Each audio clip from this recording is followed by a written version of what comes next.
Ephesians 6:2, honor your father and mother, which is the first commandment with a promise. Honor, kahit hindi sila honorable. At lalo kung honorable. Itrato nyo ang matatanda sa pamilya nyo kung paano nyo gusto itrato kayo ng mga bata ngayon na sila ang tatanda at kayo magiging hukluban.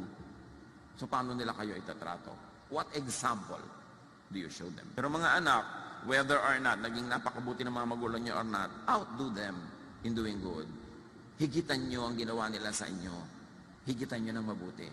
Kasi Diyos naman ang nakakaalam. Diyos ang nakakabatid. At Diyos ang nagpaparusa sa hindi marunong tumanaw. Diyos naman ang nagbibigay ng pagpapala sa marunong tumanaw. Kaya sabi niya, honor your father and your mother so that your days may be blessed and may your life may be long. Yan ang kaisa-isang utos na may kakabal na pangako eh. So mahalaga sa Diyos yung issue ng mga anak na nag-aalaga na magulang.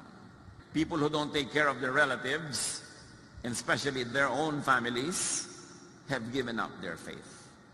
They are worse than someone who doesn't have faith in the Lord. Sino doong mas masahol pa sa walang pananalig sa Diyos? Yung pinapabayaan ang sariling pamilya.